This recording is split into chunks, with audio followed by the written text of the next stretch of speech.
Hello, BookTube, and welcome back to the Book Brood. And today we are going to be bringing you a book haul, something we haven't done in quite some time. Yes. It's fairly big, not quite as big as some of the others that you've seen lately. That didn't come out quite right. If you've seen some big ones lately, good for you, though. Okay, so we're just going to jump in. These are kind of roughly broken up into categories, and we will explain those as we go. All right. First one I picked up was Jane Eyre by Charlotte Bronte. I don't even know what this is. It was at the library for sale on the little for sale for 25 cents little book cart thing. All I know is that Charlotte Bronte criticized Jane Austen when Pride and Prejudice came out, and I know it was written about the same time period, so we'll see. Okay, I am so happy and excited about this. I treated myself to a brand new book, which I don't do very often. The Pull of the Stars by Emma Donoghue, because I have read 2 Emma Donohues over the last month and loved both of them. And this is her brand new release. This takes place in a Spanish flu-infested maternity ward, and over the course of like 3 days. So it's really supposed to be intense. And I can't wait to read this. The next thing was another find I got on the library for sale cart, and that is Sullivan's Woman by Nora Roberts. I don't know exactly what this one's about, but knowing the author, I think I have a general idea. So I enjoy most of what I've read of Nora Roberts, not too much. Next one I picked up is The First Part Last by Angela Johnson. And I believe this is a YA novel about a single teenage father and the struggles that he goes through. The next thing I got is A Touch of Stone and Snow. This is by Mila Vane. This is the second book in A Gathering of Dragons, so the sequel to Heart of Blood and Ashes. I am very excited to get to this one. The world building in this series is fantastic. It's like sexy Game of Thrones. Ooh. So yeah, that's the easiest way to describe it there. So I'm excited to get to that. I like that. I like the cover on that one too. Yeah. The next one I picked up is Nasty Women, which is an anthology of, I believe, essays by a whole bunch of people. And this is about feminism in the time of Trump being elected. And I believe it touches on the racial divide within feminism and how many white women voted for Trump versus the percentage of black women who voted for Mrs. Clinton. And this should be really good.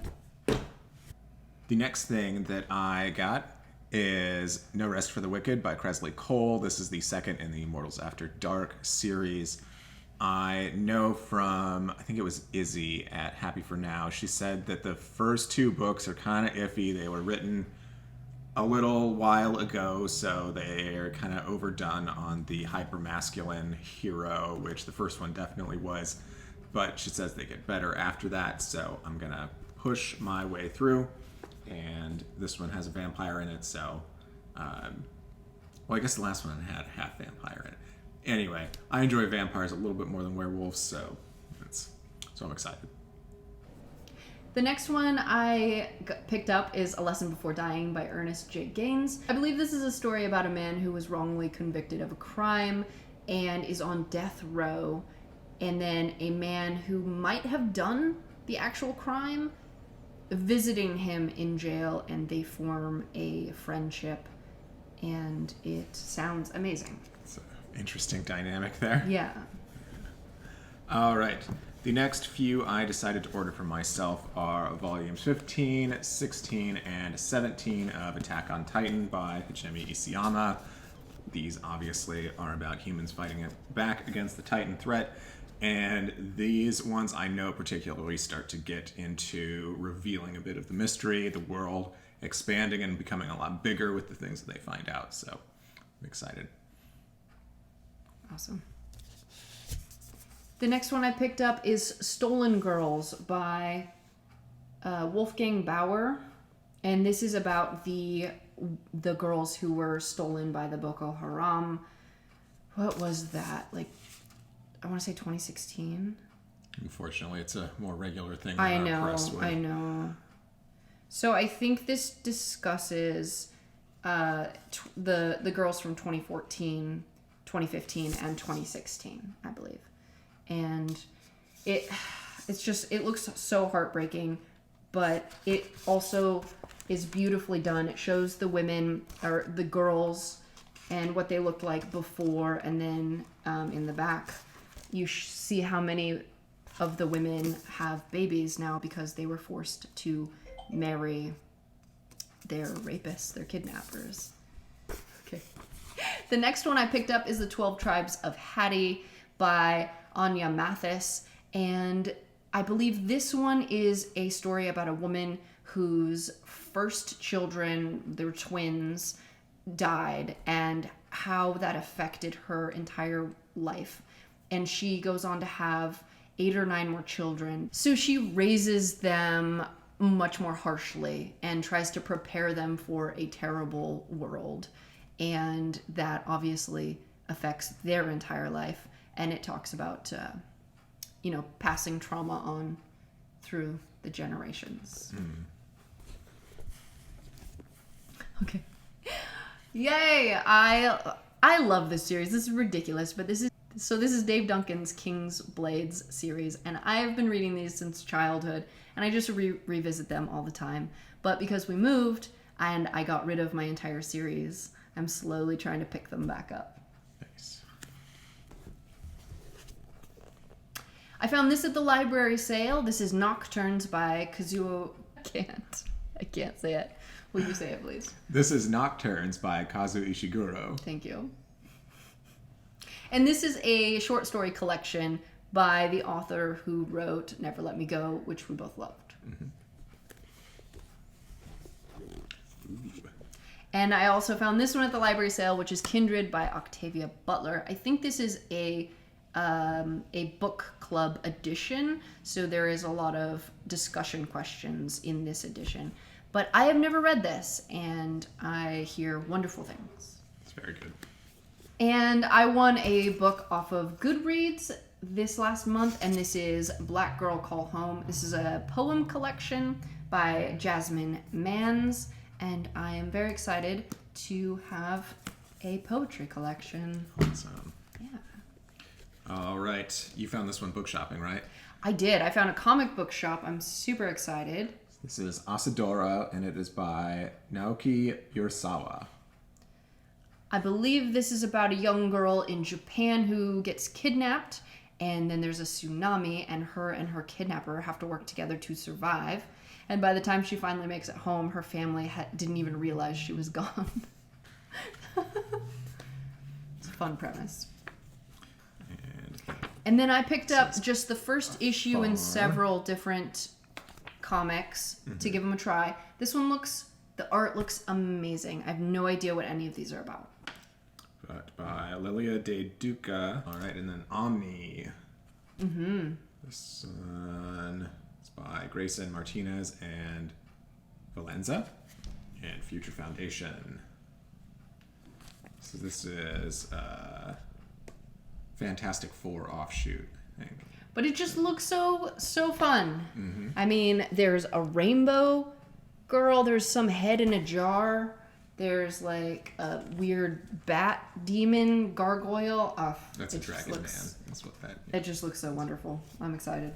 So this is Two Naomis by a name I'm not even going to attempt. I will put it here. And Audrey Vernick. I feel really bad for not even attempting that one. Do you want to attempt it? Let's see here.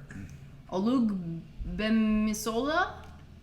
Oleg Bemsola, Rude Perkovic. Yeah. So this one is about two girls who have the same first name, but nothing else in common until their parents start dating. And we just finished Two Dogfish from Night Owl, which had a similar premise, and I think this is going to be fun to read with kids. Yeah, thoroughly enjoyed that last one. All right, the next thing we got is Princess Pulverizer by Nancy Krulik. This was recommended to me by someone in the comments on the Who Picked This Book Club live show. I believe their name was Alicia. But I mentioned having children of the 8-year-old-ish age, and she recommended this, and they are right on target. This first one is subtitled Grilled Cheese and Dragons. And then book 2 is Worse, Worser, and Worst spelled like bratwurst. So I am excited for our youngest to get to those. They look right up her alley. And then the rest of these are going to be homeschool books, and there are a ton of them, so I'm just going to kind of run through them fairly quickly. So we are going to be studying Sudan and South Sudan. And so we have The Red Pencil by Andrea Davis Pinkney. And this is a novel told in verse. And I am very excited to get to this. It's very highly rated. And we got a picture book, Brothers in Hope by Mary Williams. And I got myself a book to read alongside about the same story, about the Lost Boys of Sudan. And this is They Poured Fire on Us from the Sky by Benson Deng Alphinacion Deng and Benjamin Ajak. And this is about 3 of the boys who eventually emigrated to the United States, telling their story. And then we're going to be doing the woke homeschool curriculum. And so I got a bunch of books for that. Do you want to hold them? Mm-hmm. So this is A Young People's History of the United States by Howard Zinn. We got An Indigenous People's History of the United States for Young People by, Roxanne Dunbar Ortiz. We got A Different Mirror for Young People, A History of Multicultural America by Ronald Takaki. We got Before Columbus, The Americas of 1491 by Charles C. Mann. And all of those are going to be like our history spines, but then there are several that we will read along with those, including Seas Behind Trees by Michael Doris. The Corn Grows Ripe by Dorothy Rhodes. Encounter by Jane Yolen. And then later in the curriculum, we will be studying Japanese internment. So we have I Am an American by Jerry Stanley, which unfortunately I bought the same book twice. And then I bought myself a book to study along the same time. Farewell to Manzanar. And this is also about Japanese internment, and this is an autobiography. And the last is a picture book, Tea with Milk by Alan Say. And this, I think, touches on Japanese internment, but it mostly focuses on a child torn between not feeling American and not feeling Japanese in that in-between zone. And then the last little stack are just, they're homeschool, but I don't know when we're going to get to them. We have 3 William Shakespeare. So these are a Shakespeare story. We've got Henry V, King Lear, and Julius Caesar. And these are illustrated and in more accessible language for the kids to start learning about Shakespeare. Almost done. And then we have Walk Two Moons by Sharon Creech, which is a road trip story about a family who tells a tale as they travel somewhere doing something. I'm not entirely sure. Road trip. All right. Book. And the last one is Writing Freedom by Pam Munoz Ryan, and this is the same author who wrote Esperanza Rising. And I believe this is a story about a girl raised in an all-boys orphanage and goes on to be a horse racer. Nice. Woo! And that is our huge book haul. Yeah. All right. So if you have anything you'd like to say about any of these books, any questions about them that we might be able to answer without having read them, go ahead and put those down in the comments. Go ahead and subscribe to our channel if you like this content, and we will see you later. Bye, guys.